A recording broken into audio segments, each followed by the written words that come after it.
Dans mon village au Burkina Faso, une rumeur disait que tout homme qui touchait une certaine femme mourait. Je croyais que c'était une légende, jusqu'au jour où c'est arrivé à mon propre frère. Je m'appelle Idrissa, je viens d'un petit village près de Koudougou, au Burkina Faso. Chez nous, les secrets voyagent plus vite que le vent et les malédictions sont prises plus au sérieux que la pluie. Parmi toutes les histoires qui circulaient, il y en avait une que même les plus vieux évitèrent de raconter, celle de Mariama, la femme dont les amants mouraient mystérieusement. Mariama vivait seule, dans une petite maison en banco à l'entrée du village. Belle, silencieuse et toujours vêtue de pagnes sombres. Les femmes la craignaient, les hommes la regardèrent de loin. Mais certains finissaient quand même attirés par elle, comme si quelque chose les appelait. Et chaque fois qu'un homme se laissait tenter, il mourait dans les jours qui suivaient. Toujours de la même manière, fièvre, délire, puis un sommeil dont personne ne se réveillait. Personne n'osait accuser Mariama ouvertement. Chez nous, il y a des choses qu'on n'affronte pas. On se contente d'observer et de prier.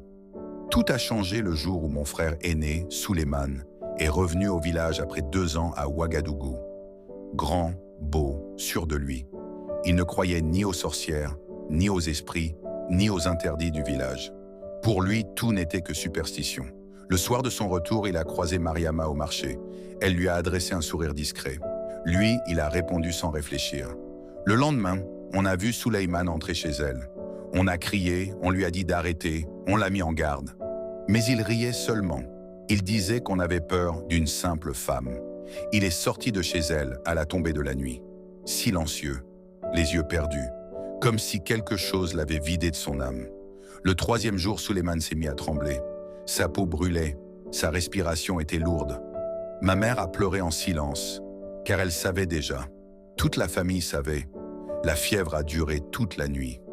Au lever du soleil, Souleymane n'a plus bougé. On avait perdu un frère, un fils, un homme qui n'avait pas cru à l'interdit. La colère a envahi le village. Certains voulaient brûler la maison de Mariama, d'autres disaient qu'elle devait être chassée. Mais le chef du village, un vieil homme sage, a levé la main et calmé tout le monde. Il nous a rassemblés sous l'arbre à Palabre et nous a raconté la vraie histoire. Des années plus tôt, Mariama avait été mariée de force à un homme violent. Il l'avait battue, humiliée, enfermée. Un jour, il a essayé de la tuer. Elle s'était échappée, mais lui était mort le lendemain, terrassé par une maladie étrange. Les anciens du village avaient alors consulté un féticheur qui avait révélé que Mariama portait, malgré elle, un esprit de vengeance. Un esprit qui punissait tout homme ayant une relation intime avec elle. Un esprit qu'elle n'avait jamais demandé, mais qu'elle n'avait jamais pu retirer. Elle vivait seule pour protéger les autres. Elle refusait l'amour, les relations, les rapprochements. Mais certains hommes, comme mon frère, n'avaient pas écouté. Mariama est revenue aux funérailles de Souleymane. Elle est restée debout, tête baissée, sans parler. Des larmes silencieuses coulaient sur ses joues. Elle s'est approchée de moi et a simplement dit « Je ne voulais pas, je ne veux jamais que ça arrive ». Puis elle est partie, seule, comme toujours. Aujourd'hui encore, sa maison est là, à l'entrée du village. Personne ne lui parle, personne n'ose l'approcher. Mais parfois, quand je passe devant, je vois de la lumière dans sa cour. Et je me demande comment une femme peut vivre en portant un fardeau qui n'était pas le sien. Et moi, je partage cette histoire pour rappeler que certaines malédictions ne viennent pas de la magie.